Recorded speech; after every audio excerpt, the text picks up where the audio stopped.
ಆತ್ಮೀಯ ವಿದ್ಯಾರ್ಥಿಗಳೇ, ನಾನು ಡಾಕ್ಟರ್ ಕೃಷ್ಣಮೂರ್ತಿ BS, ಮನೋವಿಜ್ಞಾನ ಸಹಾಯಕ ಪ್ರಾಧ್ಯಾಪಕರು, ಮಹಿಳಾ ಸರ್ಕಾರಿ ಗೃಹ ವಿಜ್ಞಾನ ಕಾಲೇಜು, ಹೊಳೆನರಸೀಪುರ. ಈ ಹಿಂದಿನ 2 ವಿಡಿಯೋಸ್ನಲ್ಲಿ ಹರೆಯ ಮತ್ತು ತಾರುಣ್ಯಾವಧಿಯ ಬಗೆಗೆ ಪರಿಚಯವನ್ನು ಮಾಡಿಕೊಟ್ಟಿದ್ದೆ. ಹರೆಯ ಅಂದ್ರೇನು ಮತ್ತು ತಾರುಣ್ಯಾವಧಿ ಅಂದ್ರೇನು, ಅದರ ಸ್ವರೂಪ ಯಾವ ರೀತಿ ಇದೆ ಅನ್ನೋದ್ರ ಬಗ್ಗೆ ನಾನು ಸಂಕ್ಷಿಪ್ತವಾಗಿ ಮಾಹಿತಿಯನ್ನು ಹಂಚಿಕೊಂಡಿದ್ದೆ. ಈ ಒಂದು ವಿಡಿಯೋನಲ್ಲಿ ಹರೆಯ ಮತ್ತು ತಾರುಣ್ಯಾವಧಿಯ ಪ್ರಮುಖ ಲಕ್ಷಣಗಳು, ಗುಣಲಕ್ಷಣಗಳು ಏನು ಅನ್ನೋದ್ರ ಬಗ್ಗೆ ಮಾತನಾಡೋಣ. ನಿಮಗೀಗ ಆಲ್ರೆಡಿ ತಿಳಿದಿರುವಂತೆ ಹರೆಯ ಮತ್ತು ತಾರುಣ್ಯಾವಧಿ ಒಂಥರ ಇದು ವಿಶೇಷವಾದಂಥ ಅವಧಿ.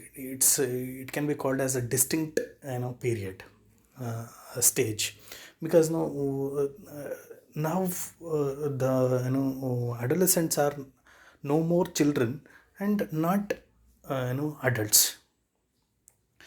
ಅವರು ಬಾಲಕಿಯರು ಅಲ್ಲ, ವಯಸ್ಕರು ಅಲ್ಲ.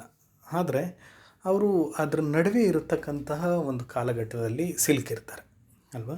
ಅಂದರೆ ಬಾಲಕ ಮತ್ತು ಬಾಲಕಿಯರು ವಯಸ್ಕರಾಗಿ, ಗಂಡಸಾಗಿ ಮತ್ತು ಹೆಂಗಸಾಗಿ ಪರಿವರ್ತನೆಗೊಳ್ತಕ್ಕಂಥ ಒಂದು ಕಾಲಾವಧಿ ಇದು. ಹಾಗಾಗಿ ಈ ಒಂದು ವಿಶೇಷವಾದ ಅವಧಿ ಏನಿದೆ, ಈ ವಿಶೇಷವಾದ ಅವಧಿ ಕೆಲವು ತನ್ನದೇ ಆದಂತಹ ಗುಣಲಕ್ಷಣಗಳನ್ನು ಹೊಂದಿದೆ. ಆ ಗುಣಲಕ್ಷಣಗಳು ಯಾವುದ್ಯಾವುದು ಅನ್ನೋದನ್ನು ನಾವಿಲ್ಲಿ ಅರ್ಥ ಮಾಡ್ಕೊಳ್ಬೇಕಾಗಿದೆ. So by understanding the characteristics of puberty and adolescence, it helps us to know the nature or understand the nature of adolescence in a better way. ಈ ತರುಣ ಮತ್ತು ತರುಣಿಯರ ಒಂದು ವಿಚಾರಗಳನ್ನು ಅಥವಾ ಅವರ ಒಂದು ವಿಕಾಸದ ಸ್ವರೂಪವನ್ನು ಅರ್ಥ ಮಾಡ್ಕೊಳ್ಬೇಕು ಅಂತಂದರೆ, ಸಾಮಾನ್ಯವಾಗಿ ಅವರ ಈ ಒಂದು ಅವಧಿಯ ಲಕ್ಷಣಗಳನ್ನು ನಾವು ತಿಳ್ಕೊಂಡಿದ್ರೆ so it will be helpful to understand them in a better way. ಅವ್ರನ್ನ ಸುಲಭವಾಗಿ ನಾವು ಅರ್ಥ ಮಾಡ್ಕೊಳ್ಬೋದು, ಅಥವಾ ಅವರ ಒಂದು ಅವಧಿಯ ವಯಸ್ಸಿನ ಒಂದು ವಿಕಾಸದ ವಿಚಾರಗಳನ್ನು ನಾವು ಅರ್ಥ ಮಾಡ್ಕೊಳ್ಬೋದಾಗಿದೆ. ಇಲ್ಲಿ ಈ ಒಂದು ತಾರುಣ್ಯಾವಧಿಯಲ್ಲಿ ಆಗ್ತಕ್ಕಂತಹ ಬದಲಾವಣೆಗಳ ಅನ್ವಯ ಒಂದಿಷ್ಟು ಲಕ್ಷಣಗಳನ್ನು ಪಟ್ಟಿ ಮಾಡಲಾಗಿದೆ. ಓಕೆ, ಮೊದಲನೇದಾಗಿ ರ್ಯಾಪಿಡ್ ಫಿಸಿಕಲ್ ಡೆವಲಪ್ಮೆಂಟ್ ಇರ್ಬೋದು, ಅಂದರೆ ದಿಢೀರನೇ ಆಗ್ತಕ್ಕಂಥ ಶಾರೀರಿಕ ಬದಲಾವಣೆಗಳು. ಅದೇ ರೀತಿಯಲ್ಲಿ ಸಂಜ್ಞಾನಾತ್ಮಕ ವಿಚಾರಗಳಲ್ಲಿ ಆಗ್ತಕ್ಕಂಥ ಬದಲಾವಣೆಗಳು, ಸಂವೇಗಾತ್ಮಕ ವಿಚಾರಗಳಲ್ಲಿ ಆಗ್ತಕ್ಕಂಥ ಬದಲಾವಣೆಗಳು, ಎಸ್ಪೆಷಲಿ ಸಂವೇಗಾತ್ಮಕ ಅಪಕ್ವತೆ ಅಂತ ಕರಿತೀವಿ. ಅದು ಯಾವ ರೀತಿ ಆಗುತ್ತೆ, ಸಾಮಾಜಿಕ ಪ್ರಜ್ಞೆ ಅನ್ನೋದು ಯಾವ ರೀತಿ ಇಲ್ಲಿ ಮೂಡ್ತಾ ಹೋಗುತ್ತೆ ಮತ್ತು ಯಾವ ರೀತಿ ಇರುತ್ತೆ, ನೈತಿಕತೆಯ ಒಂದು ವಿಚಾರಾಂಶ ಯಾವ ರೀತಿ ಇದೆ, ಮತ್ತು ಎಸ್ಪೆಷಲಿ ನಾಯಕ ಪೂಜಿಸುವ ಗುಣಲಕ್ಷಣಗಳು ಯಾವ ರೀತಿ ಇಲ್ಲಿ ಕಂಡು ಬರ್ತವೆ, ಹೀರೋ ವರ್ಷಿಪಿಂಗ್ ಅಂತ ಕರಿತೀವಿ. ಅದೇ ರೀತಿಯಲ್ಲಿ ವಿರುದ್ಧ ಲಿಂಗದವರ ಬಗೆಗಿನ ಆಕರ್ಷಣೆ ಮತ್ತು ಒಂದು ಅಭಿರುಚಿ ಯಾವ ರೀತಿ ಬೆಳೀತಾ ಹೋಗುತ್ತೆ, ಮತ್ತು ಸೃಜನಾತ್ಮಕತೆ ಈ ಒಂದು ಅವಧಿಯಲ್ಲಿ ಯಾವ ರೀತಿ ಇದೆ. ಅಷ್ಟೇ ಅಲ್ಲ, ಒಂದು ವೈಯಕ್ತಿಕ ಒಂದು ಸಬಲತೆ, ಏನು ಹೇಳ್ತೀವಿ ನಾವು, ಸ್ವಾಯತ್ತತೆಯ ಒಂದು ಲಕ್ಷಣಗಳು ಯಾವ ರೀತಿ ಕಂಡು ಬರ್ತವೆ ಅನ್ನೋದಕ್ಕೆ ಸಂಬಂಧಪಟ್ಟಂತೆ ಈ ಲಕ್ಷಣಗಳನ್ನ ಪಟ್ಟಿ ಮಾಡಲಾಗಿದೆ. Let's understand in detail one by one here. Okay, ಮೊದಲನೇದಾಗಿ rapid physical development. In the previous video itself I have told you that usually this age group children or adolescents experience that the sudden physical changes. That's what growth spurt ಬಗ್ಗೆ ನಾವು ಮಾತನಾಡೋದು ಅಲ್ವಾ. ಹರೆಯದ ಸ್ಫುರಣ, ಬೆಳವಣಿಗೆ ಬುಗ್ಗೆ ಅಥವಾ ಬೆಳವಣಿಗೆಯ ಸ್ಫುರಣದ ಬಗೆಗೆ ನಾವು ಮಾತನಾಡಿದ್ವಿ ಕಳೆದ ವಿಡಿಯೋನಲ್ಲಿ ಅಲ್ವಾ. ದಿಢೀರನೆ ಆಗ್ತಕ್ಕಂಥ ಶಾರೀರಿಕ ಬದಲಾವಣೆಗಳು ಅಂದರೆ ಬಾಲಕ ಮತ್ತು ಬಾಲಕಿಯರಾಗಿದ್ದಂಥವ್ರುಗಳು ಗಂಡಸಾಗಿ ಅಥವಾ ಪುರುಷನಾಗಿ ಕಾಣಿಸ್ಕೊಳ್ಳಿಕ್ಕೆ ಬೇಕಾಗಿರ್ತಕ್ಕಂಥ ನೋಟ ಏನಿದೆ, ಶಾರೀರಿಕ ನೋಟ ಏನಿದೆ, ಆ ಶಾರೀರಿಕ ನೋಟದ ಲಕ್ಷಣಗಳು ಇಲ್ಲಿ ಬೆಳವಣಿಗೆಗೊಳ್ಳೋದಕ್ಕೆ ಶುರುವಾಗುತ್ತೆ. ಅದೇ ರೀತಿ ಬಾಲಕಿ ಮಹಿಳೆ ಅಂತ ಕರೆಸ್ಕೊಳ್ಳೋದಕ್ಕೆ ಅಥವಾ ಮಹಿಳೆ ಅಂತ ಗುರುತಿಸ್ಕೊಳ್ಳೋದಕ್ಕೆ ಬೇಕಾಗಿರ್ತಕ್ಕಂಥ ಹಲವಾರು ಆನುಷಂಗಿಕ ಲೈಂಗಿಕ ಗುಣಲಕ್ಷಣಗಳು ಇಲ್ಲಿ ಬೆಳವಣಿಗೆಗೊಳ್ಳೋದಕ್ಕೆ ಶುರುವಾಗುತ್ತೆ.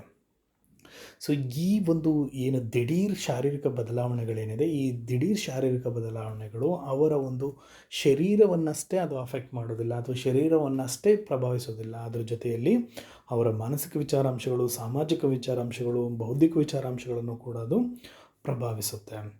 ಸೊ ಈ ಒಂದು ದಿಢೀರ್ ಶಾರೀರಿಕ ಬದಲಾವಣೆಗಳೇನಿದೆ, ದಟ್ ರ್ಯಾಪಿಡ್ ಫಿಸಿಕಲ್ ಡೆವಲಪ್ಮೆಂಟ್ ಏನಿದೆ, ಇದು ಕೇವಲ ಹೊರನೋಟಕ್ಕೆ ಸಂಬಂಧಪಟ್ಟಂಥ ವಿಚಾರಗಳಲ್ಲಿ ಅಷ್ಟೇ ಕಾಣಿಸೋದಿಲ್ಲ. ಹೊರನೋಟಕ್ಕೆ ಕಾಣತಕ್ಕಂಥ ವಿಚಾರಗಳಲ್ಲಿ ಆಗುತ್ತೆ, ದಿಢೀರ್ ಬದಲಾವಣೆಗಳಾಗುತ್ತೆ. ನಾನೀಗಾಗಲೇ ಹೇಳಿದಂತೆ ಸೆಕೆಂಡ್ರಿ ಸೆಕ್ಷುವಲ್ ಕ್ಯಾರೆಕ್ಟರಿಸ್ಟಿಕ್ಸ್ ಮೂಡಿಬರೋದಕ್ಕೆ ಶುರುವಾಗುತ್ತೆ.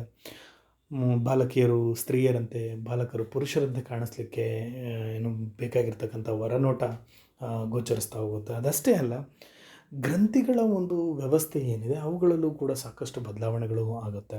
ಇಲ್ಲಿ ಪ್ರಜನನ ಗ್ರಂಥಿಗಳು ಕಾರ್ಯನಿರ್ವಹಿಸೋದಕ್ಕೆ ಶುರು ಮಾಡ್ತವೆ. ಪ್ರಜನನ ಗ್ರಂಥಿಗಳಿಂದ ಬಿಡುಗಡೆಗೊಳ್ತಕ್ಕಂಥ ಅಂತಃಸ್ರಾವಗಳು ದೇಹದಲ್ಲಿ ಸಾಕಷ್ಟು ಬದಲಾವಣೆಗಳನ್ನು ಉಂಟು ಮಾಡುತ್ತೆ. ಅದಷ್ಟೇ ಅಲ್ಲ, ಬೇರೆ ಗ್ರಂಥಿಗಳು ಕೂಡ ಇಲ್ಲಿ ಇನ್ನು ಹೆಚ್ಚಿನ ಮಟ್ಟದಲ್ಲಿ ಕಾರ್ಯನಿರ್ವಹಿಸಬೇಕಾಗುತ್ತೆ. ಇದಷ್ಟೇ ಅಲ್ಲ, ಬರೀ ಗ್ರಂಥಿಗಳಷ್ಟೇ ಕೆಲಸ ಮಾಡೋದಿಲ್ಲ, biochemical aspects of the body, ಜೀವ ರಾಸಾಯನಿಕ ಅಂಶಗಳು ಕೂಡ ಇಲ್ಲಿ ಹೆಚ್ಚಿನ ಮಟ್ಟದಲ್ಲಿ ಕೆಲಸ ಮಾಡಬೇಕಾಗುತ್ತೆ. ಈ ವಯಸ್ಸಿನಲ್ಲಿರ್ತಕ್ಕಂಥ ತರುಣ ಮತ್ತು ತರುಣಿಯರಿಗೆ ಆಗ್ತಕ್ಕಂಥ ಕುತೂಹಲ, ಆಕರ್ಷಣೆ, ಅವರ ಒಂದು ಪ್ರಶ್ನೆ ಮಾಡುವ ಮನೋಭಾವ ಇರ್ಬೋದು, ಇದೆಲ್ಲದಕ್ಕೂ ಸಂಬಂಧಪಟ್ಟಂಥ ಅಥವಾ ತೀರ್ಮಾನ ತೆಗೆದುಕೊಳ್ತಕ್ಕಂಥ ವಿಚಾರದಲ್ಲಿರ್ಬೋದು, ಪ್ರಶ್ನೆ ಅಥವಾ ಸೃಜನಾತ್ಮಕತೆಗೆ ಸಂಬಂಧಪಟ್ಟಂತೆ ಇರ್ಬೋದು, ಸಾಕಷ್ಟು ಅವರ ವರ್ತನೆಯಲ್ಲಿ ಆಗ್ತಕ್ಕಂಥ ಬದಲಾವಣೆಗಳಿಗೆ ಕಾರಣ ಆಗ್ತಕ್ಕಂಥ ಸಾಕಷ್ಟು ಜೈವ ರಾಸಾಯನಿಕ ಅಂಶಗಳು ದೇಹದಲ್ಲಿ ಸಾಕಷ್ಟು ಬದಲಾವಣೆಗೊಳಗಾಗ್ತವೆ. ಇದರ ಫಲವಾಗಿ ಅವ್ರಿಗೆ ಸಾಕಷ್ಟು ಗೊಂದಲವನ್ನು ಇಲ್ಲಿ ಅನುಭವಿಸ್ತಾ ಹೋಗ್ತಾರೆ. ಅದಷ್ಟೇ ಅಲ್ಲ, already I have told you that that the boys and girls would become sexually matured ಅಂತಂದರೆ ಲೈಂಗಿಕ ಸಂತಾನೋತ್ಪತ್ತಿಗೆ ಇವರು ಸಿದ್ಧರಾಗ್ತಾರೆ. ಅಂದರೆ ಮಕ್ಕಳನ್ನು ಪಡಿಲಿಕ್ಕೆ ಸಮರ್ಥರಾಗಲಿಕ್ಕೆ ಬೇಕಾಗಿರ್ತಕ್ಕಂತಹ ದೈಹಿಕ ಅರ್ಹತೆ ಏನಿದೆ, ದೈಹಿಕ ಯೋಗ್ಯತೆ ಏನಿದೆ, ಅವುಗಳನ್ನು ಹೊಂದಲಿಕ್ಕೆ ಬೇಕಾಗಿರ್ತಕ್ಕಂಥ ಶಾರೀರಿಕ ಬದಲಾವಣೆಗಳು ಇಲ್ಲಿ ನಡೆಯುತ್ತೆ. ಬಹುಮುಖ್ಯವಾಗಿ ಇಲ್ಲಿ ಈ ಜೀವಿತಾವಧಿಯ ಒಂದು ಪ್ರಮುಖ ಕಾಲಘಟ್ಟವಾಗಿ ಶಾರೀರಿಕ ವಿಚಾರಾಂಶಗಳು ಗಣನೀಯವಾಗಿ ಬದಲಾವಣೆಗೊಳಗಾಗುತ್ತೆ. ಇಲ್ಲಿ ಎತ್ತರ, ತೂಕ ಅಷ್ಟೇ ಅಲ್ಲ, ಎತ್ತರ, ತೂಕದೊಂದಿಗೆ ಸಾಕಷ್ಟು ಅನುಷಂಗಿಕ ಲೈಂಗಿಕ ಬೆಳವಣಿಗೆಗಳು ಮತ್ತು ಪ್ರಾಥಮಿಕ ಲೈಂಗಿಕ ಲಕ್ಷಣಗಳು, ಜನನೇಂದ್ರಿಯಗಳು ಬೆಳವಣಿಗೆಗೊಳ್ತಕ್ಕಂಥದ್ದಿರ್ಬೋದು, ಅಥವಾ ಸಂತಾನೋತ್ಪತ್ತಿಗೆ ಬೇಕಾಗಿರ್ತಕ್ಕಂಥ ರಿಕ್ವೈರ್ಮೆಂಟ್ಸ್ಗೆ ಸಂಬಂಧಪಟ್ಟಂಥ ದೇಹದ ಒಳಗಿನ ಅಂಗಾಂಗಗಳು ಬೆಳವಣಿಗೆಗೊಳ್ತಕ್ಕಂಥದ್ದಿರ್ಬೋದು, ಗ್ರಂಥಿ ವ್ಯವಸ್ಥೆಯಲ್ಲಿ ಆಗ್ತಕ್ಕಂಥ ಬದಲಾವಣೆಗಳಿರ್ಬೋದು. ನನಗಾಗಲೇ ಹೇಳಿದಂತೆ ಪಿಟ್ಯುಟರಿ ಗ್ರಂಥಿಯಿಂದ ಉತ್ಪಾದನೆ ಆಗ್ತಕ್ಕಂಥ ಅಂತಃಸ್ರಾವಗಳು ಬೇರೆ ಗ್ರಂಥಿಗಳನ್ನು ಪ್ರಚೋದಿಸೋದ್ರ ಮುಖಾಂತರವಾಗಿ ಅವುಗಳ ಕಾರ್ಯಕ್ಷಮತೆ ಹೆಚ್ಚುವಂತೆ ಮಾಡುತ್ತೆ. ಇಲ್ಲಿ ಪ್ರಜನನ ಗ್ರಂಥಿಗಳು ಉತ್ಕೃಷ್ಟ ಮಟ್ಟದಲ್ಲಿ ಕೆಲಸ ಮಾಡುವಂತೆ ಈ ಒಂದು ಅವಧಿಯಲ್ಲಿ ಆಗುತ್ತೆ. ಅದೇ ರೀತಿಯಲ್ಲಿ ಜೈವ ರಾಸಾಯನಿಕ ಅಂಶಗಳು ಸಾಕಷ್ಟು ಇಲ್ಲಿ ಕೆಲಸ ಮಾಡಬೇಕಾಗುತ್ತೆ. ಅದೇ ರೀತಿಯಲ್ಲಿ ಸಂತಾನೋತ್ಪತ್ತಿಗೆ ಬೇಕಾಗಿರ್ತಕ್ಕಂಥ ದೈಹಿಕ ಆಂತರಿಕ ಅವಯವಗಳು ಬೆಳವಣಿಗೆಗೊಳ್ಳೋದಕ್ಕೆ ಪ್ರಾರಂಭಗೊಳ್ತಕ್ಕಂಥದ್ದಿರ್ಬೋದು. ಇದೆಲ್ಲ ಬದಲಾವಣೆಗಳು ದಿಢೀರನೆ ಅಥವಾ ತ್ವರಿತಗತಿಯಲ್ಲಿ ಆಗೋದ್ರಿಂದ ಈ ಒಂದು ಅವಧಿಯ ಒಂದು ಪ್ರಮುಖ ಲಕ್ಷಣ ಅಂತಲೇ ಹೇಳ್ಬೋದು. One of the main character of adolescence is that is the rapid development, because this is the age where that the children experience that the most rapid physical development through in the lifespan is what adolescence we call.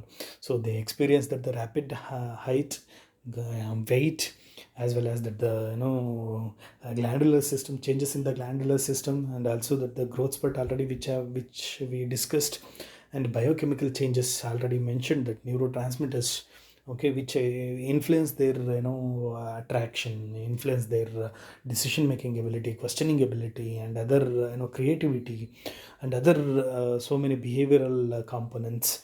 Along with that the boys and girls would become capable of reproductive capacity, reproductivity. So these are all some important changes they experience during this particular age. So that's why this is one of the important characteristics of adolescence, rapid physical development, we can say that. Apart from that, another important characteristics of adolescence is cognitive development. ಸಂಜ್ಞಾನಾತ್ಮಕ ವಿಚಾರಾಂಶಗಳಲ್ಲಿ ಆಗ್ತಕ್ಕಂಥ ಬದಲಾವಣೆಗಳು. Especially you might have seen that the children, and also if you observe your selfs you will come to know how you have changed a lot. ನೀವು ಹಿಂದಿನ ಅವಧಿಯಲ್ಲಿ ಯಾವ ರೀತಿ ಇದ್ರಿ, ಅಂದರೆ ಬಾಲ್ಯಾವಧಿಯಲ್ಲಿ ಯಾವ ರೀತಿ ಇದ್ರಿ, ಈಗ ಯಾವ ರೀತಿ ಇದೆ ನಿಮ್ಮ ಒಂದು ನಡವಳಿಕೆ, ನಿಮ್ಮ ಒಂದು ಸಂಜ್ಞಾನಾತ್ಮಕ ವಿಚಾರಗಳು ಅನ್ನೋದನ್ನು ನೀವೇ just if you evaluate yourself, you will come to understand how you have changed. ಮೊದಲನೇದಾಗಿ ಯೂಶ್ವಲಿ ಚೈಲ್ಡ್ಹುಡ್ ಡೇಸಲ್ಲಿ ಏನಾಗ್ತಿತ್ತು ಅಂದರೆ, ಯಾರೋ ಹೇಳಿದ್ರೆ ಏನೋ ಒಂದು ಕೆಲಸ ಮಾಡ್ತಿದ್ರು, ಯಾರೋ ಹೇಳಿದ್ರೆ ಏನೋ ಒಂದು ಬಿಹೇವಿಯರ್ನ ಎಕ್ಸ್ಪ್ರೆಸ್ ಮಾಡ್ತಿದ್ರು. ಈಗ ಟೀಚರ್ ಹೇಳಿದ್ರೆ, ಅಪ್ಪ ಅಮ್ಮ ಹೇಳಿದ್ರೆ, now it's not like that. You will think, if I behave like this, what will happen? That's what hypothetical thinking we call. Hypothetical thinking. ಈ ರೀತಿ ವರ್ತಿಸಿದ್ರೆ ಮುಂದೆ ಅದರ ಪರಿಣಾಮ ಯಾವ ರೀತಿ ಆಗುತ್ತೆ, ಏನಾಗುತ್ತೆ ಅನ್ನೋದ್ರ ಬಗೆಗೆ ಪೂರ್ವ ನಿರ್ಧಾರಿತವಾಗಿ ಯೋಚನೆ ಮಾಡ್ತಕ್ಕಂಥ ಸಾಮರ್ಥ್ಯ ಈ ಒಂದು ವಯಸ್ಸಿನಲ್ಲಿ ನಾವು ನೋಡ್ಬೋದಾಗಿರುತ್ತೆ.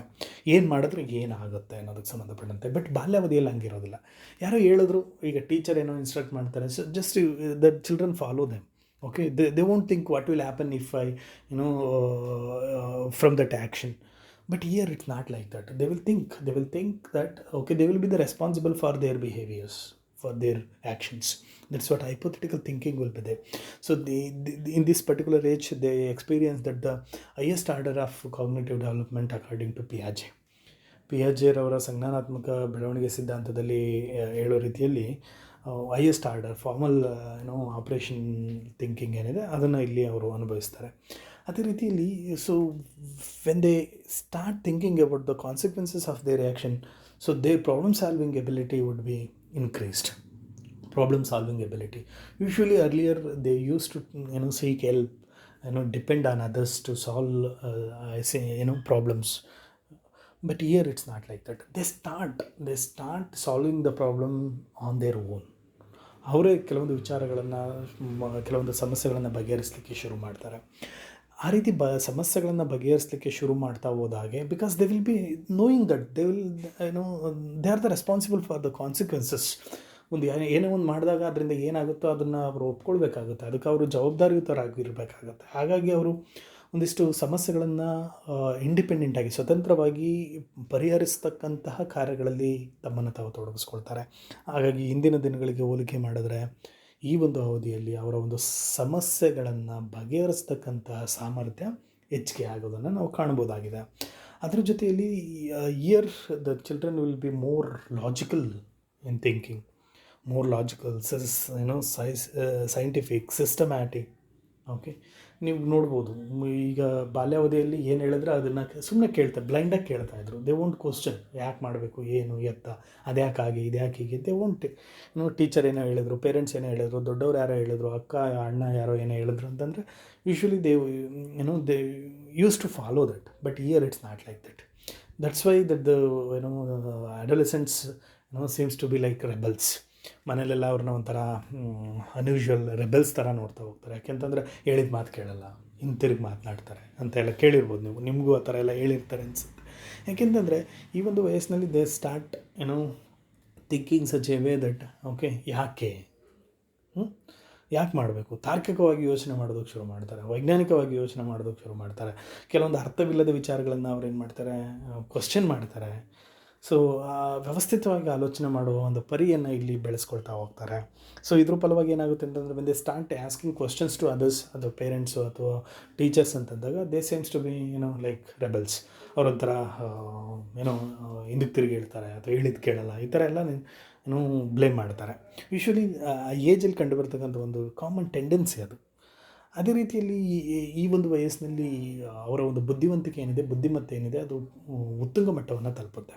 ನಿಮಗೆಲ್ರಿಗೂ ಗೊತ್ತಿರ್ಬೋದು, ಸಾಮಾನ್ಯವಾಗಿ ಈ ಒಂದು ಅವಧಿಯ ಅಂತ್ಯ ಏನಿದೆ, ಈ ಒಂದು ಅವಧಿಯ ಅಂತ್ಯ ಅಂದರೆ 19-20ನೇ ವರ್ಷದ ಒಳಗೆ ಅವರ ವಿಕಾಸದ ಹಲವಾರು ವಿಚಾರಗಳು ಉತ್ತುಂಗ ಮಟ್ಟವನ್ನು ತಲುಪ್ತವೆ. ಲೈಕ್ ಫಾರ್ ಎಕ್ಸಾಂಪಲ್ ಹೈಟ್ ಇರ್ಬೋದು, ಇಂಟೆಲಿಜೆನ್ಸ್ ಇರ್ಬೋದು, ಲೈಕ್ ದಟ್. ಇಲ್ಲಿ ಬುದ್ಧಿಶಕ್ತಿ ಎಸ್ಪೆಷಲಿ ಈ ಒಂದು ಅವಧಿಯ ಅಂತ್ಯದ ವೇಳೆಗೆ ಉತ್ತುಂಗ ಮಟ್ಟವನ್ನು ತಲುಪುತ್ತೆ ಅಂತಲೇ ಹೇಳ್ಬೋದು. ಅದೇ ರೀತಿಯಲ್ಲಿ ಅವರ ಒಂದು ಮೆಮೊರಿ ಪವರ್ ಏನಿದೆ, ಸ್ಮೃತಿಗೆ ಸಂಬಂಧಪಟ್ಟಂಥ ಒಂದು ಸಾಮರ್ಥ್ಯ ಏನಿದೆ, ಅದು ಇಂದಿನ ದಿನಗಳಿಗೆ ಹೋಲಿಕೆ ಮಾಡಿದಂತೆ ಇಲ್ಲಿ ತುಂಬ ಚೆನ್ನಾಗಿರುತ್ತೆ.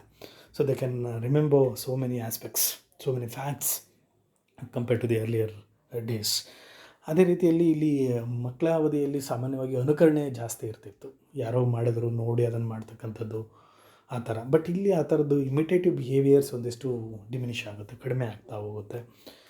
ಅದೇ ರೀತಿಯಲ್ಲಿ ಸಾಮಾನ್ಯವಾಗಿ ಒಂದು ಇಂಡಿಪೆಂಡೆಂಟ್ ಥಿಂಕಿಂಗ್ ಅನ್ನೋದು ಶುರುವಾಗುತ್ತೆ. ಅಲ್ಲಿ ಸ್ವತಂತ್ರವಾಗಿ ಆಲೋಚನೆ ಮಾಡ್ತಕ್ಕಂಥದ್ದು, ನನ್ನ ವಿಚಾರ ನನಗೆ ಸಂಬಂಧಪಟ್ಟದ್ದು, ಆಮೇಲೆ ಇದು ವಿಚಾರ ಈಗಿರಬೇಕು ಆಗಿರಬೇಕು, ನನಗೆ ಇದು ಸರಿ ಅನಿಸುತ್ತೆ, ನನಗಿದು ತಪ್ಪು ಅಂತ ಅನಿಸುತ್ತೆ, ಈ ರೀತಿ ತನ್ನ ಅನಿಸಿಕೆಗಳು, ತನ್ನ ವಿಚಾರಗಳನ್ನು ಅವರು ಕಂಡುಕೊಳ್ತಾ ಹೋಗ್ತಾರೆ. ಹಾಗಾಗಿ so they seems to be independent. ಅದೊಂದಿಷ್ಟು ಬೇರೆಯವ್ರಿಗೆ ಇಷ್ಟ ಆಗೋದಿಲ್ಲ. ಇಷ್ಟ ಆಗದಲ್ಲೇ ಇರೋದ್ರಿಂದ ಅವ್ರಿಗೆ ಒಂದಿಷ್ಟು ಹಣೆಪಟ್ಟಿ ಕಟ್ಟಿಬಿಡ್ತಾರೆ, ಕೆಟ್ಟವರು ಅಥವಾ ಹೇಳಿದ ಮಾತು ಕೇಳಲ್ಲ, ಆ ಥರದಲ್ಲೆಲ್ಲ. ಬಟ್ ಓಕೆ, ಈ ಒಂದು ವಯಸ್ಸಿನಲ್ಲಿ ತಾರುಣ್ಯಾವಧಿಯಲ್ಲಿ ಆಗ್ತಕ್ಕಂಥ ಸಂಜ್ಞಾನಾತ್ಮಕ ವಿಚಾರಾಂಶಗಳಲ್ಲಿ ಆಗ್ತಕ್ಕಂಥ ಮಹತ್ತರ ಬದಲಾವಣೆಗಳಲ್ಲಿ ಈ ವಿಚಾರಾಂಶಗಳನ್ನು ನಾವು ಕಾಣ್ಬೋದಾಗಿರುತ್ತೆ. So along with that we need to understand emotional development. This is very important to understand the nature of adolescence. So emotional development, usually we can say that emotional immaturity during adolescence ಅಂತಲೇ ಹೇಳ್ಬೋದು. Usually ನಮ್ಮ ಸ್ಟೂಡೆಂಟ್ಸ್ಗೆ ಎಲ್ರಿಗೂ ಹೇಳೋದೇನಂತಂತಂದರೆ, so don't take any decision during this age. Don't take any decision about your life during this particular age, because the way you people are these people look at the world is totally different than the reality, because their hormonal imbalance, their nature, their tendency, that influence to perceive the world such a way that however they want it instead of as however it is. That's why we used to tell to the student, okay, don't take any critical decision during this particular stage, because it will not be based on the reality. So wait until you become completely matured, which means when you turn to adulthood, adults ಆಗ್ತಿರಲ್ಲ, ಅಲ್ಲಿವರೆಗೂ ಒಂದಿಷ್ಟು ಯೋಚನೆ ಮಾಡಿದ್ರೆ so you will come to understand the reality, ವಾಸ್ತವಿಕತೆ ಏನು. Usually ಈ ಒಂದು ವಯಸ್ಸಿನಲ್ಲಿ ತರುಣ ಮತ್ತು ತರುಣಿಯರು ಅವರ ಒಂದು ಪರ್ಸೆಪ್ಷನ್ ಯಾವ ರೀತಿ ಇರುತ್ತೆ, ಅವರ ಒಂದು ಸಂವೇಗಾತ್ಮಕ ವಿಚಾರಗಳು ಯಾವ ರೀತಿ ಇರುತ್ತೆ ಅಂದರೆ ತುಂಬ ಹೈಟೆಂಡ್ ಆಗಿರುತ್ತೆ, ತುಂಬ ಎಕ್ಸಾಜರೇಟ್ ಆಗಿರುತ್ತೆ.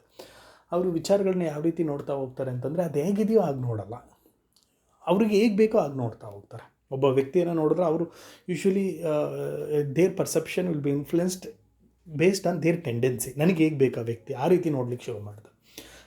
It may be any situation, or it may be any object, or it may be any relationship. Okay, that's why we used to tell to the students, don't stick on to the decision, or don't stick on to any relationship, okay, based on this fluctuation tendency. Okay, that's why many psychologists have studied the nature of adolescence, including Hall, Erik Erikson, and Hannah Freud, and all these psychologists have felt that that the adolescence would be the dangerous age, which means that's the stressful age. Okay, you should say why it is stressful age means, already I have told you that they will not be having any clarity about how to be, how to behave, how to be, what to like, what to do, like that and all. They will not be having clarity. ಯಾಕೆಂತಂದರೆ ಅವರು ಬಾಲ್ಯಾವಧಿ ವಿಚಾರಗಳು ಅವ್ರಿಗೆ meaningless ಅನಿಸುತ್ತೆ. Adults ಆಗಿ ಯಾವ ರೀತಿ ಇರಬೇಕು ಅನ್ನೋದ್ರ ಬಗ್ಗೆ ಸ್ಪಷ್ಟತೆ ಇಲ್ಲ. ಹಾಗಾಗಿ ಏನಾಗುತ್ತೆ ಅಂತಂದರೆ ಒಂಥರ ದ್ವಂದ್ವ.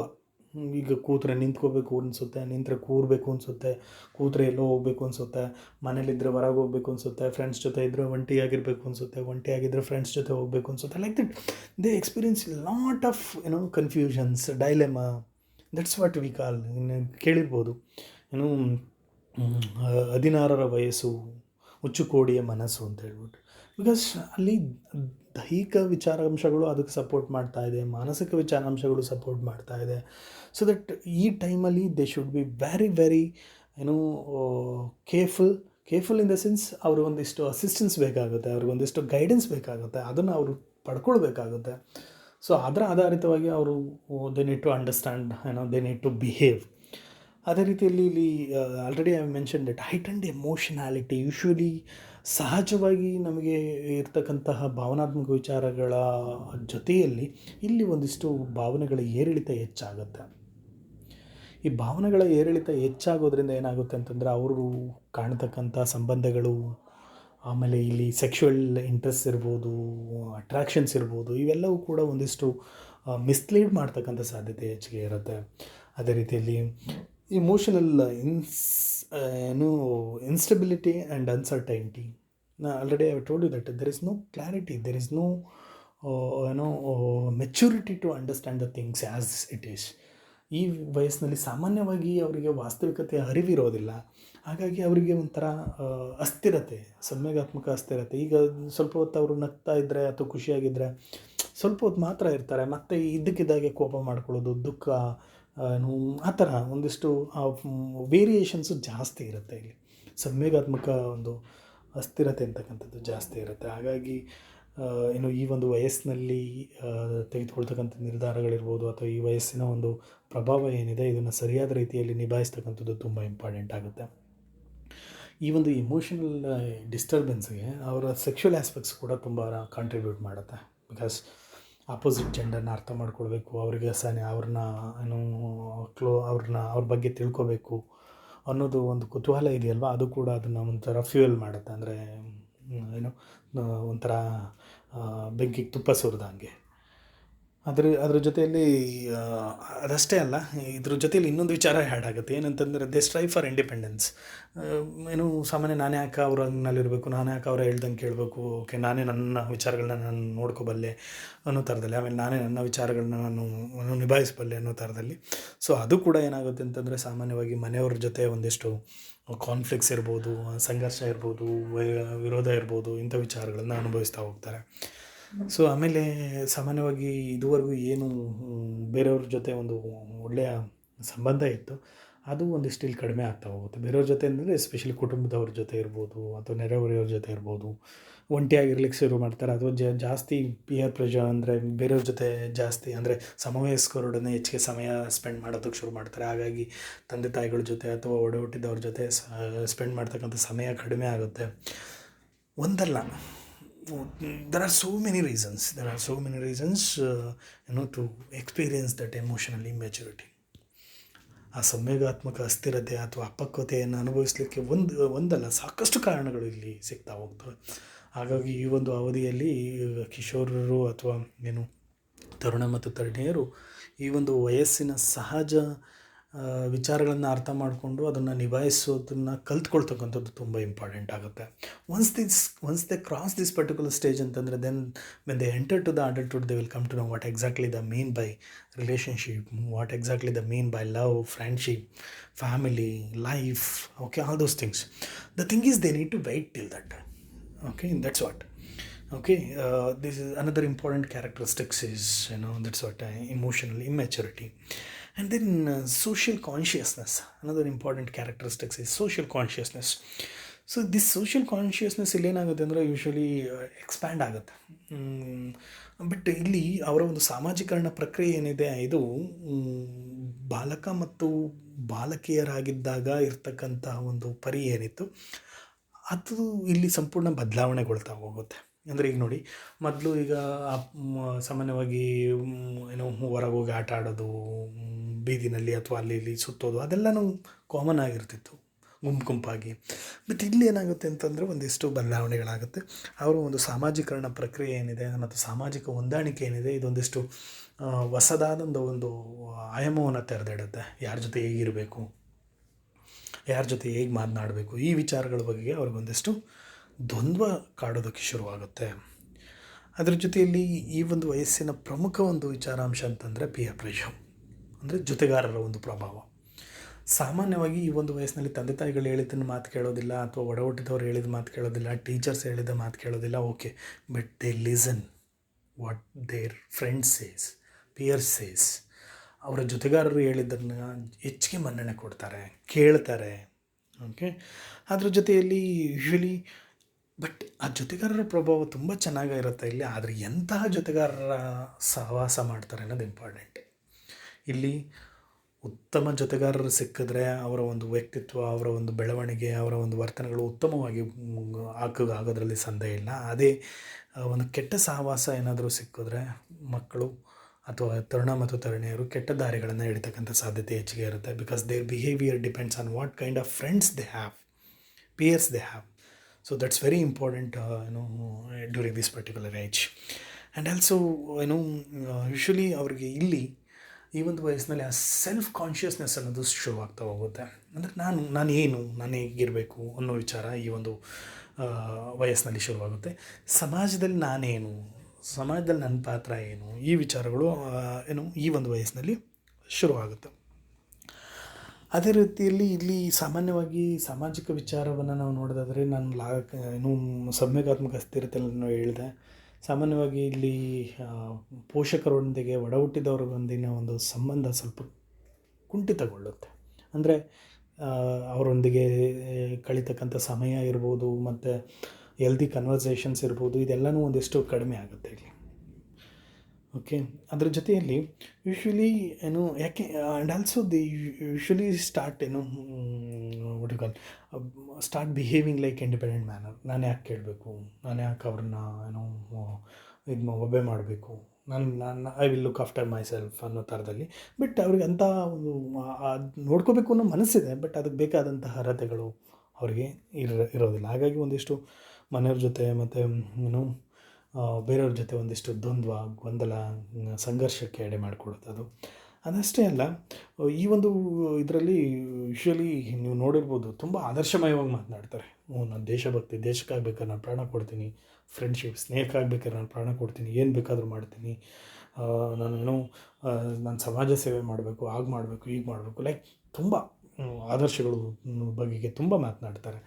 ಸೊ ಇಲ್ಲೇನಾಗುತ್ತೆ ಅಂತಂದರೆ ಆ ಒಂದು ಅಂದರೆ ವಾಸ್ತವಿಕತೆಯ ನೆಲೆಗಟ್ಟಿನಲ್ಲಿ ಇರೋದಿಲ್ಲ ವಿಚಾರಗಳು, ಬಟ್ ಅವರಿಗೆ ಒಂದಿಷ್ಟು ಆದರ್ಶವಾಗಿ ಮಾತನಾಡ್ತಾರೆ. ಸೊ ಈ ಎಲ್ಲ ವಿಚಾರಗಳು ಅವರ ಒಂದು ಸಾಮಾಜಿಕ ಪ್ರಜ್ಞೆಯನ್ನು ಇಲ್ಲಿ ಜಾಗೃತಗೊಳಿಸ್ತವೆ. ಈ ಸಾಮಾಜಿಕ ಪ್ರಜ್ಞೆ ಹೊಸ ಆಯಾಮವನ್ನು ಪಡ್ಕೊಂಡು ಜಾಗೃತವಾಗ್ತಕ್ಕಂಥ ಈ ಅವಧಿ ಇದೆಯಲ್ವಾ, ಹಾಗಾಗಿ ಈ ಒಂದು ವಿಚಾರವನ್ನು ಈ ಅವಧಿಯ ಪ್ರಮುಖ ಲಕ್ಷಣ ಅಂತ ಹೇಳ್ಬಿಟ್ಟು ನಾವು ಕರಿಬೋದಾಗಿದೆ. And another important characteristic is moral consciousness, ನೈತಿಕ ಪ್ರಜ್ಞೆ. Already I have told you that okay, usually these people start they think that they are independent. ಸ್ವತಂತ್ರವಾಗಿ ಸ್ವಾಯತ್ತವಾಗಿ ಬದುಕಬೇಕು, ಸ್ವಾಯತ್ತವಾಗಿರಬೇಕು ಅನ್ನೋ ಥರದ ಒಂದು ಮನೋಭಾವವನ್ನು ಇವರು ಬೆಳೆಸ್ಕೊಂಡಿರ್ತಾರೆ. By this age they start distinguishing ಏನು ಸರಿ ಏನು ತಪ್ಪು, ಅವ್ರದ್ದೇ ಆದಂಥ ರೀತಿಯಲ್ಲಿ ಅವರು ವ್ಯಾಖ್ಯಾನಿಸ್ಲಿಕ್ಕೆ ಶುರು ಮಾಡ್ತಾರೆ. ಮೊದಲೆಲ್ಲ ಏನಾಗ್ತಿತ್ತು ಅಂತಂದರೆ, ಟೀಚರ್ಸ್ ಏನು ಹೇಳ್ತಿದ್ರು, ಪೇರೆಂಟ್ಸ್ ಏನು ಹೇಳ್ತಿದ್ರು, ಅದನ್ನು ಕ್ವಶನ್ ಮಾಡ್ದಲ್ಲೇ ಅದು ಸರಿ ತಪ್ಪು ಅನ್ನೋದ್ರ ಬಗ್ಗೆ ನಿರ್ಧಾರ ಮಾಡ್ತಿದ್ರು. ಬೇರೆಯವರ ಅಭಿಪ್ರಾಯ ಅಲ್ಲಿ ಹೆಚ್ಚಿಗೆ ಇಂಪಾರ್ಟೆಂಟ್ ಆಗ್ತಿತ್ತು. ಬಟ್ ಇಲ್ಲ, ಹಂಗಲ್ಲ, ಅವರು ಏನು ಫೀಲ್ ಮಾಡ್ತಾರೆ ಅದು ಇಂಪಾರ್ಟೆಂಟ್ ಆಗುತ್ತೆ. ಯಾವ್ದು ಸರಿ, ಯಾವ್ದು ತಪ್ಪು, ಯಾವುದನ್ನು ಮಾಡಬೇಕು, ಯಾವುದನ್ನು ಮಾಡಬಾರ್ದು ಅನ್ನೋದ್ರ ಬಗ್ಗೆ ತಮ್ಮದೇ ಆದಂಥ ಒಂದಿಷ್ಟು ಧೋರಣೆಗಳನ್ನು ಹೊಂದಲಿಕ್ಕೆ ಇವರು ಶುರು ಮಾಡ್ತಾರೆ. ಅದಷ್ಟೇ ಅಲ್ಲ, ಅದ್ರ ಜೊತೆಗೆ ಇವರು ಒಂದಿಷ್ಟು ಬೇರೆಯವ್ರು ಮಾಡ್ತಕ್ಕಂಥ ತಪ್ಪುಗಳನ್ನು ಎತ್ತಿಡಿತಕ್ಕಂಥದ್ದು, ಅದನ್ನು ಸಹಿಸ್ಕೊಳ್ಳೋದಿಲ್ಲ. ಸೊ ಈ ಥರದ ಒಂದು ಟೆಂಡೆನ್ಸಿನ ನಾವು ನೋಡ್ಬೋದು. ಒಂಥರ ರೆಬೆಲ್ಲಾಗಿ ಬಿಹೇವ್ ಮಾಡ್ತಾರೆ ಇವರು ಅದನ್ನು ಆಪೋಸ್ ಮಾಡೋದು, ಪ್ರಶ್ನೆ ಕೇಳೋದು, ಆ ಥರದ್ದೆಲ್ಲದನ್ನು ಕೂಡ ನಾವಿಲ್ಲಿ ನೋಡ್ಬೋದಾಗಿರುತ್ತೆ. ಆಮೇಲೆ ಈ ಒಂದು ವಯಸ್ಸಿನಲ್ಲಿ ಈ ಧರ್ಮ ಮತ್ತು ದೇವರು ಈ ವಿಚಾರಗಳ ಬಗ್ಗೆ ಕೂಡ ಅವರಿಗೆ ಒಂದಿಷ್ಟು ಗಮನ ಇರುತ್ತೆ. ಅದಷ್ಟೇ ಅಲ್ಲ, ಗಮನ ಇರುತ್ತೆ, ಬಟ್ ಪ್ರಶ್ನೆಗಳಿರುತ್ತೆ, ಅದ್ರ ಜೊತೆ ಒಂದಿಷ್ಟು ದ್ವಂದ್ವ ಇರುತ್ತೆ. ಯಾಕೆ, ಏನು, ಯಾವುದನ್ನು ಒಪ್ಕೋಬೇಕು, ಯಾವುದನ್ನು ಒಪ್ಕೋಬಾರ್ದು ಅನ್ನೋದ್ರ ಬಗ್ಗೆ ಕೂಡ ಒಂದಿಷ್ಟು ದ್ವಂದ್ವ ಇರುತ್ತೆ. So completely there is no complete maturation in any aspect. But what will happen, they start exploring. ಇಲ್ಲೇನಾಗುತ್ತೆ ಅಂತಂದರೆ ಅವರು ಒಂದಿಷ್ಟು ಅವರು ಅನಾವರಣಗೊಳ್ಳೋದಕ್ಕೆ ಶುರು ಮಾಡ್ತಾರೆ.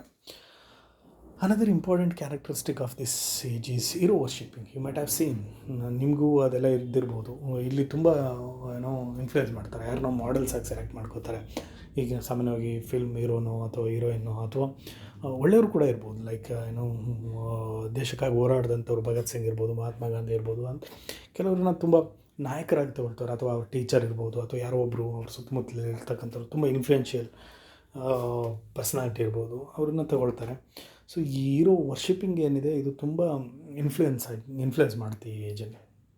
ಅವರ ಥರ ಬಿಹೇವ್ ಮಾಡೋದು, ಅವ್ರ ಥರ ಮಾತನಾಡೋದು, ಅವ್ರ ಥರ ಡ್ರೆಸ್ ಮಾಡೋದು, ಅವರ ಆ್ಯಕ್ಟಿವಿಟೀಸ್ನ ಫಾಲೋ ಮಾಡೋದು, ಈ ಥರ. ಯೂಶ್ವಲಿ ಅವರು ಎಂಥವ್ರನ್ನ ಇಲ್ಲಿ ಮಾಡೆಲ್ ಆಗಿ ತಗೊಳ್ತಾರೆ ಅನ್ನೋದು ಇಂಪಾರ್ಟೆಂಟ್ ಆಗುತ್ತೆ. Okay, nowadays it's horrible. Okay, these social medias, especially these TV and other medias, the way they introduce the models, okay, that's very dangerous to the society. ಯಾರನ್ನು ಮಾಡೆಲ್ಸ್ ಆಗಿ ಅವ್ರು ಪರಿಚಯ ಮಾಡಿಕೊಡ್ತಿದ್ದಾರೆ. You might have seen that ಈ Bigg Boss ಇರ್ಬೋದು, ಅಥವಾ ಯಾವುದೋ ಒಂದು ಇದರಲ್ಲಿ ಎಂತೆಂಥವ್ರು ಮಾಡೆಲ್ಗಳಾಗಿದ್ದಾರೆ. ಇವತ್ತಿನ ಇವತ್ತಿನ ತರುಣಿಯರು ಎಂಥವ್ರನ್ನ ಮಾಡೆಲಾಗಿ ತಗೊಳ್ತಾರೆ ಅನ್ನೋದು ಇಂಪಾರ್ಟೆಂಟ್ ಆಗುತ್ತೆ. Because that influence a lot on there personality. So ಇಲ್ಲಿ ಅವರು ಯಾರನ್ನ ಅನುಸರಿಸ್ತಾರೆ ಮತ್ತು ಯಾರಿಂದ ಇನ್ಫ್ಲುಯೆನ್ಸ್ ಆಗ್ತಾರೆ ಅನ್ನೋದು, ಅವರು ಯಾರನ್ನ ನಾಯಕ ಅಥವಾ ನಾಯಕಿಯಾಗಿ ಆಯ್ಕೆ ಮಾಡ್ಕೊಳ್ತಾರೆ ಅನ್ನೋದ್ರ ಮೇಲೆ ತುಂಬ ಡಿಪೆಂಡೆಂಟ್ ಆಗುತ್ತೆ. ಆ್ಯಂಡ್ ಅವರಲ್ಲಿ ಬಹುತೇಕ ವಿಚಾರಗಳು ಸರಿ ತಪ್ಪು ಅನ್ನೋ ವಿಚಾರಗಳು ಅವರ ಒಂದು ವರ್ತನೆಗಳ ಆಧಾರಿತವಾಗಿಯೂ ಕೂಡ ನಿರ್ಧಾರ ಆಗುತ್ತೆ. ಸೊ ಅದಷ್ಟೇ ಅಲ್ಲ, ಯೂಶ್ವಲಿ ಅವ್ರಿಗೆ ಸ್ಫೂರ್ತಿಯಾಗಿ ಕೂಡ ಈ ಕೆಲಸ ಮಾಡುತ್ತೆ.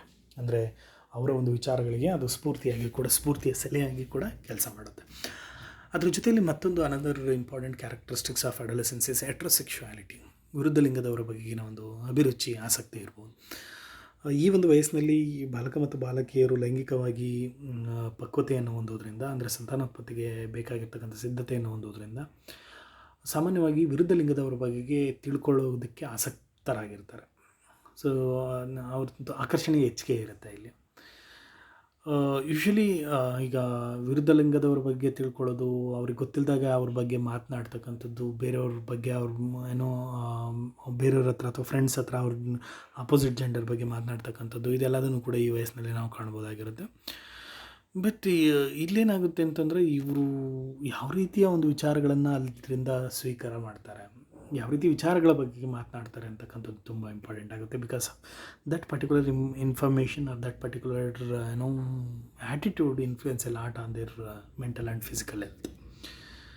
ಆ್ಯಂಡ್ ಆಲ್ಸೋ ಈ ಲೈಂಗಿಕ ವಿಚಾರಗಳ ಬಗೆಗೆ ಅವರಿಗೆ ತಲುಪ್ತಕ್ಕಂಥ ಮಾಹಿತಿ ಎಷ್ಟರ ಮಟ್ಟಿಗೆ ಅದು ಸರಿ ಇದೆ ಮತ್ತು ಸಮರ್ಪಕವಾಗಿದೆ ಅನ್ನೋದು ಇಂಪಾರ್ಟೆಂಟ್ ಆಗುತ್ತೆ ಇಲ್ಲಿ. ಓಕೆ, ಸೊ ಅದರ ಫಲವಾಗಿ ಅವರಲ್ಲಿ ಒಂದಿಷ್ಟು ಗೊಂದಲಗಳು, ಒಂದಿಷ್ಟು ಭಯ, ಒಂದಿಷ್ಟು ಆತಂಕ ಹೆಚ್ಚಾಗ್ತಕ್ಕಂಥ ಸಾಧ್ಯತೆ ಕೂಡ ಜಾಸ್ತಿ ಇರುತ್ತೆ. ಸೊ ವಿರುದ್ಧ ಲಿಂಗದವರ ಬಗೆಗೆ ಸಹಜವಾಗಿ ಆಸಕ್ತಿ, ಆಕರ್ಷಣೆ ಮೂಡ್ತಕ್ಕಂಥದ್ದು. ಬಟ್ ಅದನ್ನು ಯಾವ ರೀತಿಯಲ್ಲಿ ನಿಭಾಯಿಸ್ತಾರೆ ಮತ್ತು ಎಂಥ ಮಾಹಿತಿ ಅವರಿಗೆ ಸಿಗುತ್ತೆ, ಎಂಥ ಒಂದು ಬೆಂಬಲ ಸಿಗುತ್ತೆ ಅಂತಕ್ಕಂಥದ್ದು ಅವರ ಒಂದು ಹೆಲ್ದಿ ಡೆವಲಪ್ಮೆಂಟ್ ಅಥವಾ ಅನ್ಹೆಲ್ದಿ ಡೆವಲಪ್ಮೆಂಟ್ನ ಡಿಸೈಡ್ ಮಾಡುತ್ತೆ. And another important characteristic is creative imagination. ಈ ವಯಸ್ಸಿನಲ್ಲಿ ತುಂಬ ಒಂಥರ ಈಗ ಹೊಸ್ದಾಗಿ ಏನೋ ಮಾಡೋಕ್ಕೆ ಹೋಗ್ತಾರೆ, ಹೊಸ್ದಾದ ಆಲೋಚನೆಗಳು, ಹೊಸ್ದಾದ ಯೋಜನೆಗಳು, ಇದೆಲ್ಲದನ್ನು ಕೂಡ ತುಂಬ ಹೊಂದುತ್ತಾರೆ ಅವರು. ಸೊ ಆ್ಯಂಡ್ ಅಷ್ಟೇ ಅಲ್ಲ, ಈಗ ಹೊಸ್ದಾಗಿ ಒಂದಿಷ್ಟು ಕವನ, ಕತೆ, ಸಾಹಿತ್ಯ ಇವುಗಳ ಕಡೆ ಗಮನ ಹರಿಸ್ತಾರೆ, ಸಾಕಷ್ಟು ತಿಳ್ಕೊಳ್ಳೋದಕ್ಕೆ ಪ್ರಯತ್ನ ಮಾಡ್ತಾರೆ, ಅದ್ರ ಬಗ್ಗೆ ಹೆಚ್ಚು ಡಿಸ್ಕಸ್ ಮಾಡ್ತಾರೆ. ಅದಷ್ಟೇ ಅಲ್ಲ, ಅವರಲ್ಲೂ ಕೂಡ ಒಂದಿಷ್ಟು ಆ ಸೃಜನಾತ್ಮಕತೆಯನ್ನು ಹೊರಗಿಡಲಿಕ್ಕೆ ಬೇಕಾಗಿರ್ತಕ್ಕಂಥ ಪ್ರಯತ್ನಗಳನ್ನು ಮಾಡ್ತಾರೆ. ಯೂಶ್ವಲಿ ಈಗ ಬೇರೆಯವರು ಹೇಳಿದ್ದನ್ನು ಇವರು ಯಥಾವತ್ತಾಗಿ ಮಾಡೋದಿಲ್ಲ, ಅದನ್ನು ಒಂದಿಷ್ಟು ಡಿವಿಯೇಟ್ ಮಾಡಿ ಹೇಗೆ ಮಾಡ್ಬೋದು, ನನ್ನದೇ ಥರದಲ್ಲಿ ಹೇಗೆ ಮಾಡ್ಬೋದು ಅನ್ನೋದ್ರ ಬಗ್ಗೆ ಎಲ್ಲ ಯೋಚನೆ ಮಾಡ್ತಾರೆ. ಹಾಗಾಗಿ ಈ ಒಂದು ವಯಸ್ಸಿನಲ್ಲಿ ಯೂಶ್ವಲಿ ಡೈವರ್ಜೆಂಟ್ ಥಿಂಕಿಂಗ್ ಕೆಪಾಸಿಟಿ ಏನಿದೆ ಅದು ಹೆಚ್ಚಿಗೆ ಕಂಡು ಬರುತ್ತೆ.